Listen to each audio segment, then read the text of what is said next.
I would appraise this book actually at about $40,000.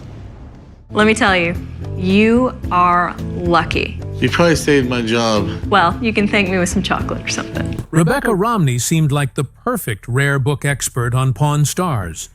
Calm, smart, and trusted by Rick Harrison himself. But in 2014, everything changed.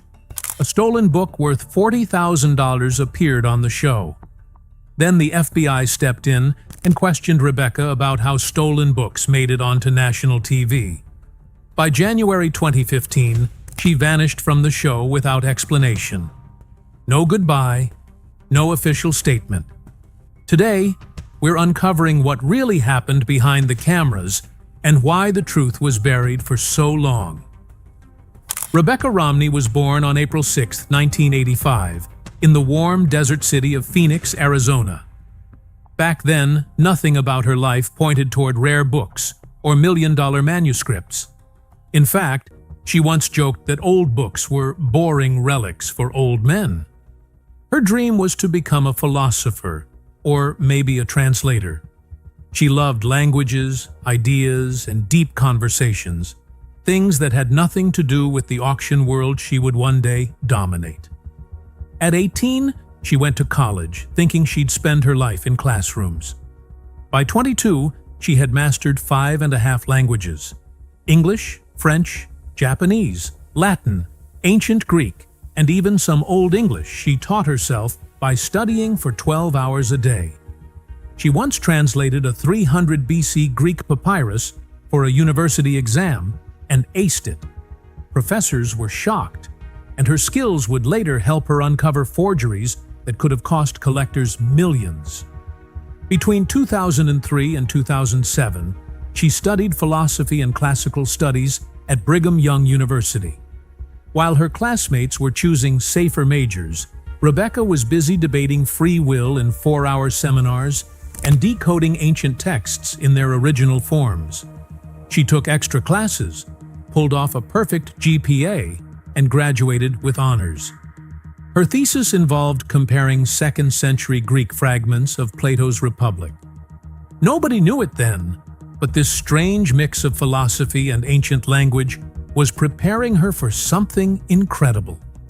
In 2007, just after graduation, she made a mistake that changed her life. Rebecca applied for what she thought was a basic management job at Bauman Rare Books in Philadelphia.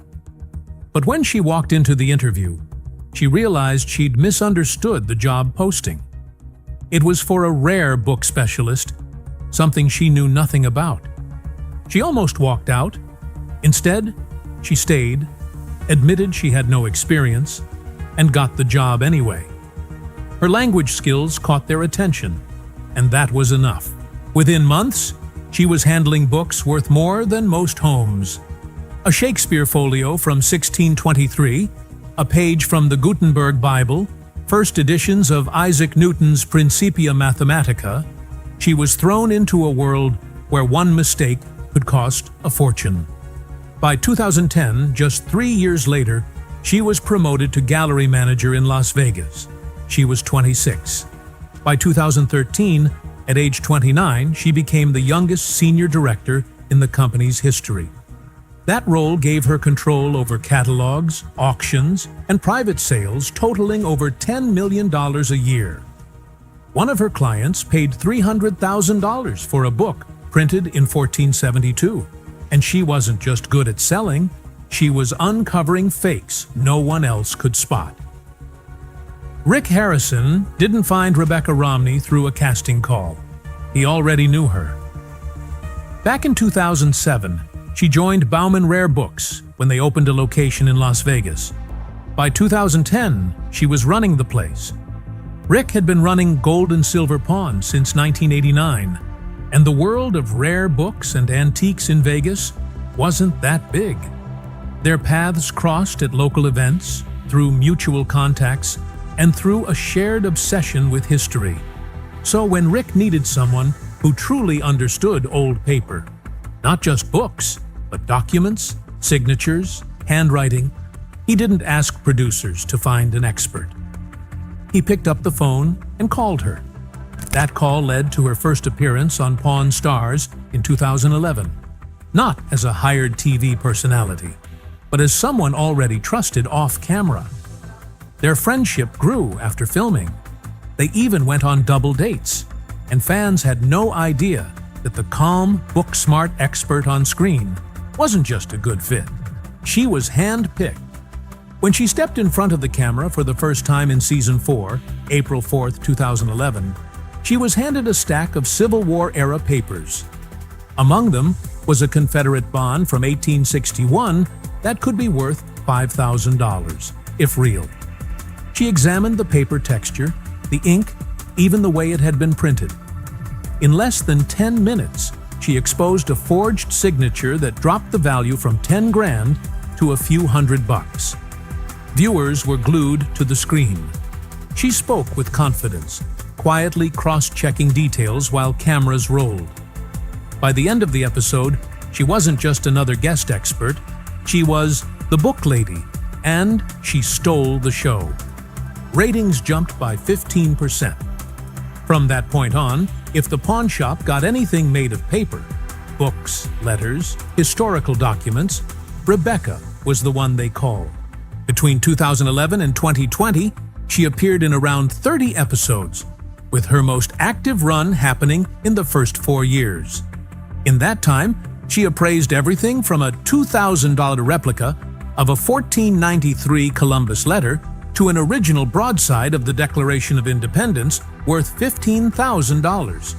In 2013, she stunned everyone by authenticating what turned out to be notes linked to Edgar Allan Poe, hidden inside a manuscript thought to be worthless. She even handled 19th century slave trade papers and explained how to place a value on something so deeply tied to pain and history. By 2014, she was doing nearly 3/4 of the show's paper-related appraisals. Some of her calls were hard. She once debunked a fake Shakespeare folio that someone believed was worth 10 grand. It wasn't. What made her stand out wasn't just what she knew, it was how she delivered it. Rebecca never raised her voice. She never looked rattled. She could drop a bombshell, like revealing that a $50,000 book was part of a forgery ring from the 1800s, and still sound like she was calmly explaining what's for lunch. That became her thing. While other experts made a show of their excitement, she kept everything steady and clear. In 2012, Chumley almost lost his job over a book he bought without checking anything. He paid $500 for a signed copy of Charles Lindbergh's 1927 autobiography, We, then called him Mark Lindbergh by mistake. Everyone in the shop thought it was fake. Rick even said if the signature didn't check out, Chumley's next day off would be permanent. Rebecca Romney stepped in again. She pulled out a verified copy and compared the signature, pointing out how Lindbergh had changed his autograph style as he became more famous. Turns out, it was real. She valued it at $2,500, triple the price Chumley had paid. Not only was it a solid profit, it also saved Chumley from being fired. One tiny signature turned a near disaster into one of his rare wins. Another time, someone came in with what looked like Revolutionary War bonds, claiming they were worth a fortune. But when Rebecca took a closer look, the truth was far stranger. These weren't revolutionary. They were Confederate. And they weren't just rare. They were missing. These documents had vanished after the Civil War ended in 1865. They were linked to stolen Southern assets that were loaded onto the USS Republic, a ship that sank in a hurricane that same year. The wreck was discovered in 2003, and by 2005, some of its corroded contents had been recovered. These bonds were part of that history, potentially worth $50,000, but they also came with legal baggage. Selling stolen items could land the shop in court. Police got involved. Rebecca's careful research kept the shop from buying something that might have turned into a lawsuit, proving that sometimes history comes with consequences. Then there was the time someone thought they'd hit the jackpot with a Shakespeare First Folio from 1623. Real copies of that book have sold for millions. One even fetched $9.98 million in 2020. The seller's copy looked impressive, but when Rebecca examined it, the flaws started to show. The paper didn't age right, the ink looked too clean, and it was missing tiny flaws that real 400-year-old books always have. She believed it was a fake, possibly inspired by the so-called false folio of 1619, a misleading collection made by William Jaggard and Thomas Pavier. Even those are valuable, but this one wasn't close.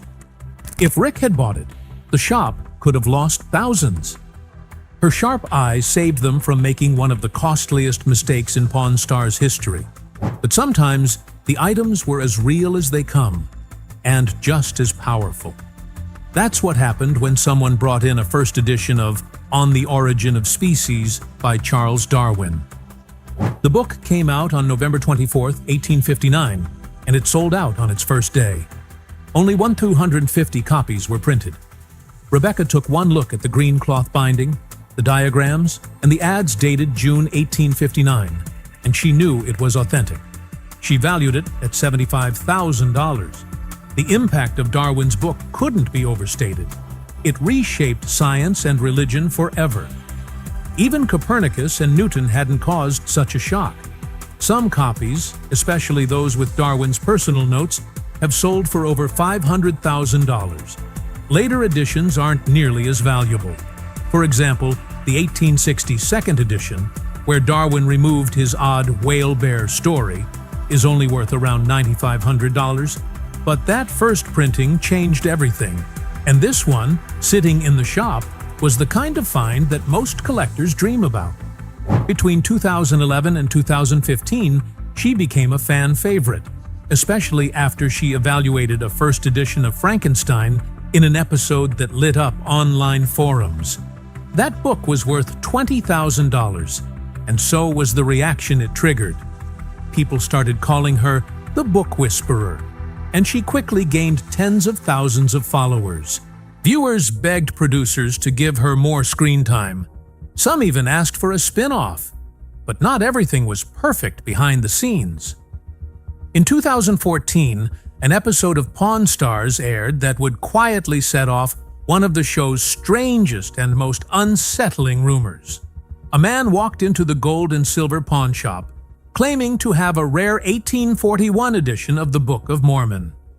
Rebecca Romney, the show's rare book expert, examined it carefully and estimated its value at $40,000. But the seller wanted $100,000. After some back and forth, Rick Harrison managed to buy it for just $24,000. On the surface, it looked like another good deal for the shop. But then, things started to unravel. Whispers spread that the book was stolen from the Marriott Library at the University of Utah. Not long after the episode aired, federal agents allegedly stepped in. The FBI, according to these rumors, seized the book and left the pawn shop with nothing. There was never an official statement, and no charges were made public. But the story gained momentum through Reddit threads and YouTube videos. In late 2014, around the time the FBI supposedly got involved, Rebecca Romney was said to have been questioned by federal agents. According to those whispers, the agents wanted to know how stolen historical books could make it onto national television without raising alarms. This wasn't an isolated case. In 2015, the FBI had already returned stolen books to the National Library of Sweden. Earlier, in 2005 and 2006, they had arrested Forbes Smiley, who had stolen millions of dollars worth of rare maps. Romney was never accused of wrongdoing, but some believe the questioning deeply affected her. She had become known for confidently appraising books worth thousands. Now, her judgment was under a shadow. Then came January 10th, 2015. Rebecca Romney appeared on what would be her last Pawn Stars episode, where she appraised a pirate book from 1734. She said it was worth $1,000, but Rick, as always, bargained the price down to $400. Just like that, she was gone. After 4 years on the show and 19 episodes, there was no goodbye. The History Channel didn't explain her absence. Forums exploded with questions. Had she been fired? Was it related to the scandal? Some even believed she left after a personal tragedy. Others pointed to the show's growing criticism, accusations of faked appraisals, staged deals, and behind-the-scenes conflicts. But fans noticed something odd. Even though she vanished from the show, Rebecca Romney never removed Pawn Stars from her LinkedIn. To this day, she still lists herself as their rare book expert from 2011 to present. Some believe it's just marketing. Others think it might be part of a non-disclosure agreement. Either way, it keeps her linked to a show she hasn't regularly appeared on in years.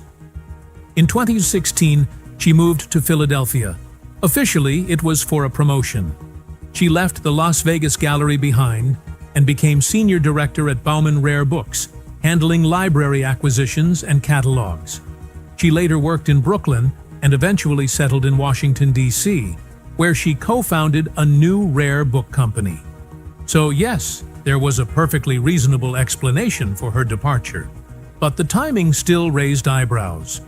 Why did the move come just months after the Book of Mormon scandal? Was it really just career growth? Or was something else going on behind closed doors?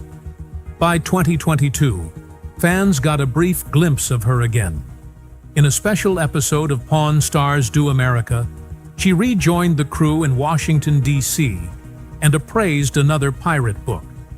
Her chemistry with the team hadn't changed. She teased Chumley. She joked with Corey. But it only made her long disappearance more confusing. In 2016, Rebecca Romney married a man who shared her love for books, J.P. Romney, an author and historical researcher. What made the story even more unusual was that J.P. had family ties to one of the biggest names in American politics.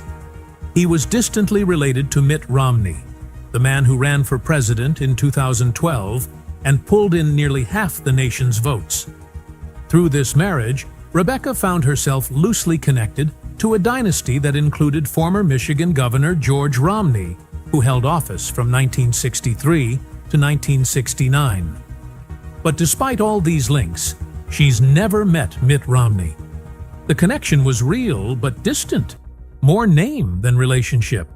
At the time, her fame from Pawn Stars was still fresh. She had been on the show from 2011 to 2015, even once appraising a rare 1507 map worth $1 million. But by 2023, the marriage had ended. JP was now her ex-husband, and fans began speculating whether politics had ever played a role in her journey. Rebecca, however, insisted her path in the world of rare books was entirely her own. The year after her marriage, she and JP co-wrote a book that took everyone by surprise. Printer's Error, Irreverent Stories from Book History, was published on March 14, 2017. It wasn't just a light read. Across 368 pages, the book uncovered strange, forgotten moments from printing history. Stories about forged copies of Galileo's work, Charles Dickens's war for copyright in the 1840s, and even the mystery behind the Gutenberg Bible, printed in 1455, which never actually mentioned Gutenberg by name. Only 48 copies of that Bible still exist, each worth tens of millions. The book mixed Rebecca's real-world expertise with JP's storytelling, and it worked. Critics praised it, sales were strong, and it gave her something few reality TV stars ever manage: a respected voice beyond the screen. That same year, Rebecca was still remembered for her 2013 Pawn Stars appraisal of a $100,000 Shakespeare folio, and JP had just published his own novel, The Monster on the Road Is Me. Together, the project marked a creative high point, but it also became one of their last public collaborations. Despite the public curiosity around her marriage and its political ripple effects, Rebecca has drawn a firm line. She almost never speaks about the Romney name. In a 2023 interview, she said plainly that she's never even met Mitt. The distance, both personal and professional, couldn't be clearer. She has 2 children, but no names or ages are public. And while she keeps the Romney name professionally, fans have noticed how little she's willing to say. In a fan Q&A, she brushed off questions about fame and relationships. The only time her personal life came into focus was during the release of Printer's Error, and even then, it was about the work, not the marriage. She went on to edit a science fiction anthology called Projections in 2020 and made sure the spotlight stayed on the stories, not her. Some believe the silence is a way to avoid political baggage, especially in a world where rare books can bring her into contact with collectors from all walks of life. Rebecca Romney didn't just leave reality TV, she left it with a plan. In 2019, after years on Pawn Stars, she co-founded a rare book firm called Type Punch Matrix in Silver Spring, Maryland. This wasn't just some cute antique shop tucked into a corner. It was a statement. Alongside her partner, Brian Cassidy, she built a business that broke every mold in the antiquarian world. Their inventory wasn't just expensive, it was bold. Shakespeare folios, Gutenberg Bible leaves, and titles that weren't just rare but radical. Within a year, they were selling to elite clients, moving pieces worth hundreds of thousands, even millions. And in a field mostly run by older men, Rebecca stood out, sharp, vocal, and unafraid to challenge the rules. But her rebellion started before that. In 2017, she and Heather O'Donnell created the Honey and Wax Book Collecting Prize, $1,000 every year to women under 30 who had put together the most original, surprising book collections. They didn't care how much the books cost. They cared how much they meant. A tattoo artist won in 2023 with hybrid botanical works. A national security analyst won in 2024 with a military-themed set. Rebecca had noticed something unsettling. Women were passionate about collecting, but hesitant to call themselves collectors. This prize changed that. Backed by Biblio and Christie's, it gave them visibility, confidence, and a real place in the rare book world. By 2025, it had honored 9 women and inspired countless more. That same year, something else changed. Rebecca released Jane Austen's bookshelf on February 18, 2025. It wasn't just a book, it was a literary bombshell. It tore into what she called the Great Forgetting, the way women writers who shaped Austen's world were erased from history. Frances Burney, Anne Radcliffe, Charlotte Smith. These women were once best-selling names with print runs in the thousands. Now, most of their work is out of print. Rebecca dug deep, revealing that only 10 to 15% of 18th century novels by women survive today, compared to 40% for men. She didn't just name the problem, she showed the proof, book by book, number by number. And readers listened. The New York Times called it sharp and fearless. The Washington Post said it was thrilling. The Guardian called it instinctive and electric. In just a few weeks, it sold over 20,000 copies. And what shocked people most? Rebecca admitted she hadn't heard of most of the women she was writing about. Not during her degree, not even during her time as a rare book dealer. She'd read the men, Richardson, Fielding, but she'd never read Charlotte Lennox or Maria Edgeworth, even though Austen had. That realization hit her hard. Her entire education had quietly erased these voices. And if someone like her hadn't seen it, how many others had missed it too? So she started collecting. In 2015, she began searching for original editions by the women who shaped Austen. Frances Burney's Evelina from 1778, Radcliffe's The Mysteries of Udolpho from 1794. Charlotte Smith's Emmeline from 1788. These weren't easy to find. Many were lost or dismissed as sentimental or frivolous because they were written by women. She flew to auctions, hunted through estates, and once battled bidders for a 1759 copy of The Female Quixote by Charlotte Lennox. By 2025, her collection had grown to over 50 rare books, each one a resurrection. She didn't just stop at collecting. She used those books as evidence. She tracked how many were printed, how many survived, how critics treated them. She found that women's books were far less likely to be saved, reprinted, or taught in schools. Even though Radcliffe helped inspire Poe, Shelley, and the entire Gothic tradition, her work was left out of the canon. Frances Burney sold 3,000 copies in the 18th century, but disappeared by 1850. And Charlotte Smith's poetry helped shape Wordsworth's career, yet she faded into near silence. Rebecca used these patterns to show how sexism wasn't just in reviews. It was baked into the survival of literature itself. Rebecca Romney's story doesn't begin in an old library. It begins under the neon lights of a Las Vegas pawn shop, where she first appeared as a rare book expert on television. But somehow, that unlikely beginning took her into the most exclusive rooms in American bibliophilia. One of them is the Grolier Club in New York.